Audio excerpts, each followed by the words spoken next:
आइए आज आपको बताते हैं कि पांडव स्वर्ग कैसे पहुंचे। महाभारत के युद्ध की समाप्ति के बाद सभी पांडव सशरीर स्वर्ग गए थे।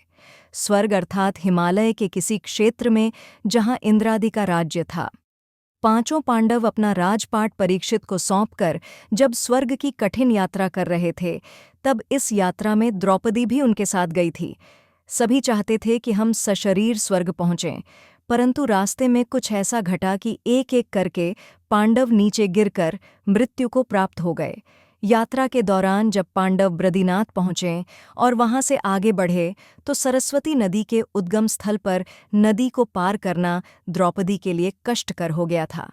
ऐसे समय में भीम ने एक बड़ा सा चट्टान उठाकर नदी के बीच में डाल दिया।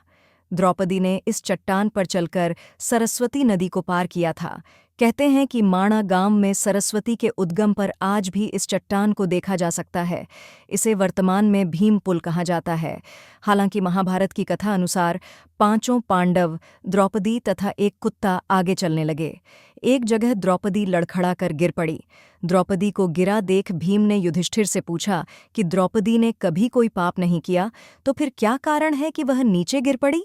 युधिष्ठिर ने कहा, द्रौपदी हम सभी में अर्जुन को अधिक प्रेम करती थीं, इसलिए उसके साथ ऐसा हुआ। ऐसा कहकर युधिष्ठिर द्रौपदी को देखे बिना ही आगे बढ़ गए। थोड़ी देर बाद सहदेव भी गिर पड़े। तब भीम ने पूछा, सहदेव क्यों गिरा? युधिष्ठिर ने कहा, सहदेव किसी को अपने जैसा विद्वान नहीं समझता था, इसी दोष के कारण गिरना पड़ा। कुछ देर बाद नकुल भी गिर पड़े। भीम के पूछने पर युधिष्ठिर ने बताया कि नकुल को अपने रूप पर बहुत अभिमान था, इसलिए आज इसकी यह गति हुई है। थोड़ी देर बाद अर्जुन भी गिर पड़े। युधिष्ठिर ने भीम से कहा, अर्जुन को अपने पराक्रम पर अभिमान था। अर्जुन ने कहा था कि मैं एक ही दिन में शत्रुओं का नाश कर दूंगा, लेकिन ऐसा कर नहीं पाए। अपने अभिमान के कारण ही अर्जुन की आज यह हालत हुई है। ऐसा कहकर युधिष्ठिर आगे बढ़ गए। थोड़ी आगे चलने पर भीम भी गिर गए। तब भीम ने गिरते वक्त युधिष्ठिर से इसका कारण पूछा, तो उन्होंने बताया कि तुम खाते बहुत थे और अपने बल का झूठा प्रदर्शन करते थे, इसलिए तुम्हें आज भूमि पर गिरना पड़ा। यह कहकर युधिष्ठिर आगे चल दिए। केवल वह कुत्ता ही उनके साथ चलता रहा। युधिष्ठिर कुछ ही दूर चले थे कि उन्हें स्वर्ग ले जाने के लिए स्वयं देवराज इंद्र अपना रथ लेकर आ गए। तब युधिष्ठिर ने इंद्र से कहा, मेरे भाई और द्रौपदी मार्ग में ही गिर पड़े हैं, वे भी हमारे साथ चलें, ऐसी व्यवस्था कीजिए।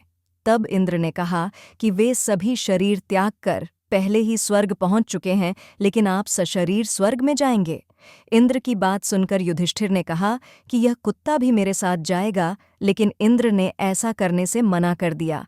काफी देर समझाने पर भी जब युधिष्ठिर बिना कुत्ते के स्वर्ग जाने के लिए नहीं माने, तो कुत्ते के रूप में यमराज अपने वास्तविक रूप में प्रकट हो गए। युधिष्ठिर को अपने धर्म में स्थित देखकर यमराज खुश हुए।